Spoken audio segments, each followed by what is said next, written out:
What is FU money and how can we get some? In this video, I explain what it is and how much money we would need. But first, what is FU money? FU money is when you smash the like button on Queenie's videos. I'm just kidding. FU money is about having enough money to take care of yourself without having to work a job that you hate for the rest of your life.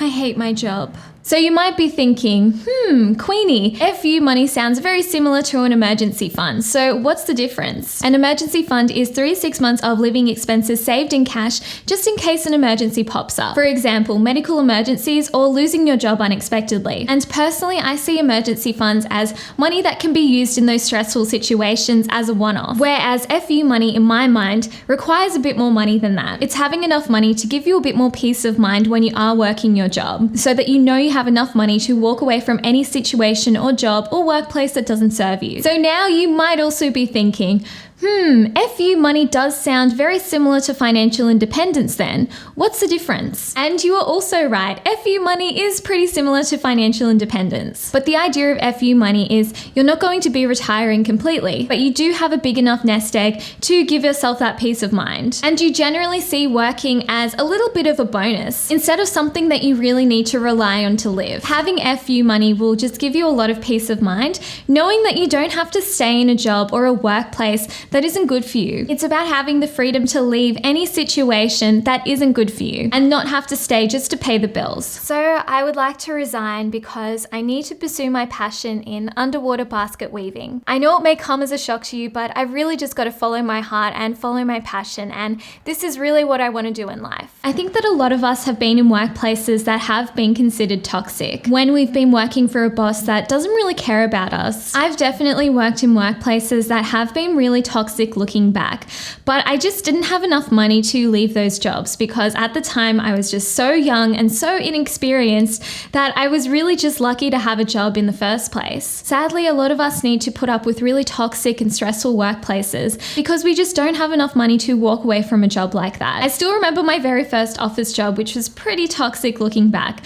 I was working as a part-time telemarketer. So one day one of my colleagues went on a family holiday to the Gold Coast. On her way driving back from the Gold Coast from her family holiday, she let me know that her car broke down, and she also let our boss know, so she wouldn't be able to make it into work the next day. I thought it was pretty reasonable, and she definitely wasn't somebody to lie about something like that. And it wasn't even in her best interest to lie about something like that, because from what I could remember, she was also being paid by the hour. I still remember our boss picking up the phone and calling her in front of everybody and saying, "If you don't come into work tomorrow, you're fired." After hearing that phone call, I just felt so disgusted, and I felt so sorry for my colleague that had to go through such a stressful situation. Not only was she probably really stressed because her car broke down and it would take her a lot longer to get to Sydney, but on the other hand, she might even potentially lose her job, and she had a kid in primary school. It was my first office job, and honestly, I was just really lucky to have a job to begin with. And after seeing that situation happen, I realized that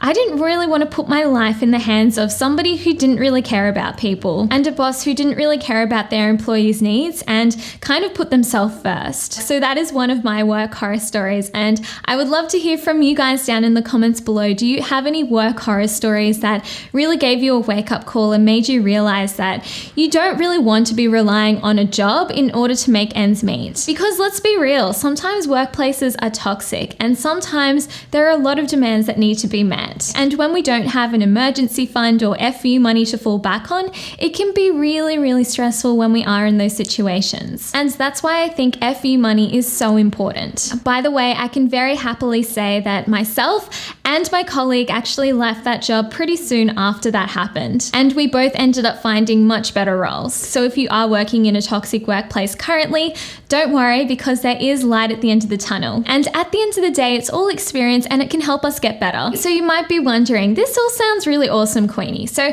how much FU money do I actually need? So if you did see my video on the 5 different types of financial independence, you would know about Coastfire. And if you don't know about Coastfire, I highly recommend checking out my video on the 5 different types of financial independence. I see FU money as the most similar to Coast Fire, and Coast Fire is one of the most achievable ways to get financial independence. Coast Fire is for people who don't really want to retire early, but saving and investing really hard for a short period of time early on in life, so you have a pretty big nest egg built up. And it's when your nest egg is big enough that it can grow with compound interest, so you never really need to invest another dollar in order to reach financial independence. So essentially, you can cruise and coast your way to financial independence. And your Coast Fire number all depends on how much money you need to live and the age you would like to reach financial independence. So as an example, this is what our Coast Fire number looks like, and I can happily say that Pablo and I have both achieved Coast Fire. We currently have $200,000 invested in the stock market, and this is outside of our cash, our home equity, and our retirement savings. So in theory, if we never invested another dollar, we would be able to reach financial independence by the time I'm 45 or 46. And in theory, by this age, we would be able to withdraw $4,000 per month to pay for our lifestyle expenses. And if you would like to calculate your Coast Fire number and your financial independence number,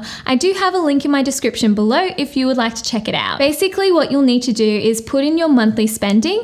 Of course, the more you spend per month, the more money that you'll need to reach financial independence or Coast Fire. And if you're not quite sure what your monthly expenses are, I highly recommend checking out this app called WeMoney. I do have an affiliate link down in my description below. If you sign up with my link, we both get a free $5. And this can help you analyze your spending and see how much money you're spending each month. The safe withdrawal rate recommended by financial experts is 4%. However, you could also use 3%. Then you'll just need to put in the amount of money that you already have saved and invested and your yearly expected interest. I've put in 10%, but this is a pretty high expected rate of return. You could put in 8% or even 7% to be more safe. Then you'll need to put in your age and the age that you would like to retire. And finally, there is the inflation rate, because of course $10 in 10 years time will not buy the same amount of stuff that it does today because of inflation. So the inflation rate that I've put into the spreadsheet is 1.75%. However, you can adjust this to 2% if you'd like to. And this calculator can give you a bit of a guide of how much money you need to be saving and investing in order to reach your financial independence goals. So if you would like to check out this calculator for yourself, I do have a link in my description below, and it is completely free. And if you would like a tool to help you track your stock market portfolio